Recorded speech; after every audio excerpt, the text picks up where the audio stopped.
Eh salut, j'espère que tu vas bien. On se retrouve aujourd'hui pour quelques pas de plus dans ce voyage éditeur. T'as vu? J'ai mis une bougie. Donc tu sais ce que ça veut dire quand je mets une bougie? C'est un voyage d'éditeur. Bref, voilà, on va dire merci aux éditions Brumerge, on va dire merci à Brigitte Gall qui nous écrit ce livre Ismaël. De quoi ça parle? C'est très simple, je vais la faire courte. De mariage forcé, de mariage arrangé. Des choses qui, à mon avis, en 2022 sont encore d'actualité dans certains pays. Mais nous, comme on est bien au chaud, ici, on n'y pense pas de trop. Eh ben merci Brigitte pour nous faire ce petit rappel. Ce livre, voilà, c'est Ismaël, c'est son histoire. C'est l'histoire d'un jeune homme qui travaille dans une bijouterie avec son père, son frère, bref, cette famille. Et il va être complètement arraché, esquinté. Ouais. Mariage forcé, mariage arrangé. Il n'en a pas envie. Pour lui, l'amour est ailleurs. Merci Brigitte pour le travail que tu as fait parce que tu as écrit ce qui est sans saupoudrer de textes insipides, sans, sans phrases édulcorées. Ça va direct, droit au but. On est sur la sensation, on est sur l'information, on est sur le voyage, on est sur le ressenti de la vie, on est sur plein de choses. Merci Brigitte pour ton travail. Vraiment. Alors mets pause, prends 5 minutes.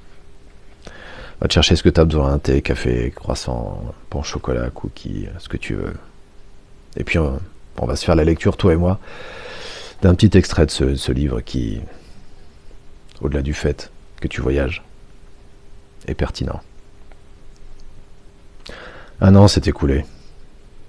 L'entrevue avec mon père m'avait permis de me lancer dans ce qui me plaisait le plus, la négociation d'un nouvel emplacement de vente. Je me suis investi sans limite dans l'organisation d'une décoration qui enchanterait mes clients. Ils seront ravis de me voir dans des locaux flambant neufs, j'en doutais pas. J'ai choisi pièce par pièce un nouveau stock de pierres précieuses et semi-précieuses que j'ai fait venir de leur pays d'origine. J'ai dessiné, à longueur de journée, des assemblages afin que ces joyaux se transforment en bijoux sortis des contes des milliers de nuits. Je me suis donné à corps perdu dans cette nouvelle bataille professionnelle afin de ne pas penser à ma vie privée pour laquelle se préparait un grand désenchantement. Mon père n'a plus abordé le sujet qui me fâchait tant, la recherche d'une épouse pour moi. Je savais toutefois par mes sœurs qui étaient à l'œuvre, aidées par ces sœurs, qui auraient pu ouvrir à elles deux une agence matrimoniale. C'était devenu leur mission de vie après que leurs enfants aient décidé de vivre à l'étranger, avec leurs compagnons, choisis par leurs soins. Mon estomac se nouait à chaque fois que le sujet venait sur la table. Je ne voulais pas de ce mariage.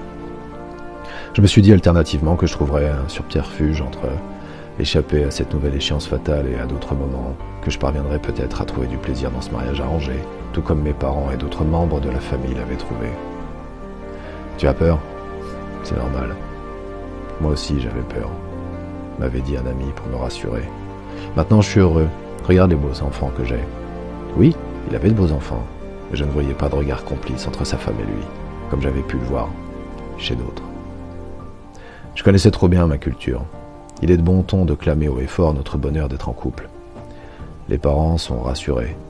Ils pensent avoir fait le bon choix. Les voisins ne font pas dragot et chacun se persuade d'être sur le bon chemin. Celui qui ne respecte pas les traditions ne respecte pas ses parents qui se sont donné tant de mal pour son bonheur. Il est fustigé. Sa vie peut vite devenir un enfer. En habitant loin de mon pays d'origine au Népal, je pensais échapper à ces verdicts agressifs. Mais l'amour et le respect que j'avais pour mes parents étaient plus forts que tout. Je ne voulais pas qu'ils soient la risée des membres de notre communauté. Durant les 10 années australiennes qui m'ont séparé d'eux, je n'ai pas oublié que j'étais leur fils aîné, en charge de les satisfaire et de les assumer.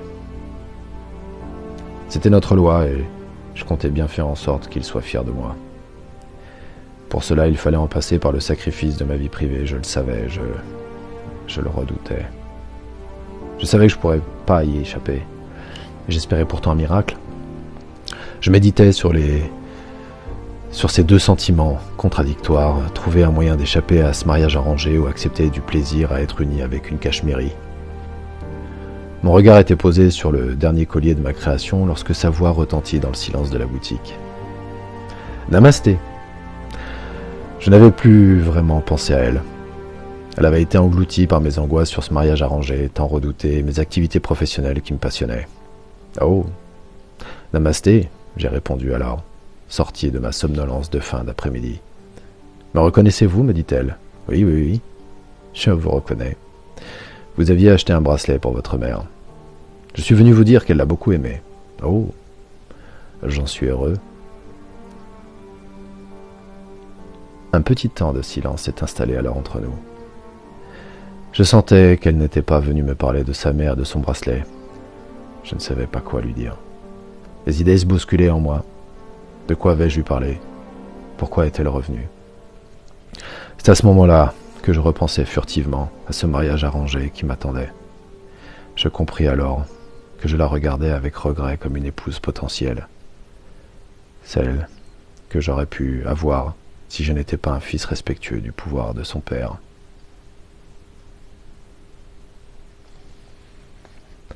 Voilà, petit extrait, c'est sûr. Mais la suite de ce livre est vraiment, vraiment intéressant.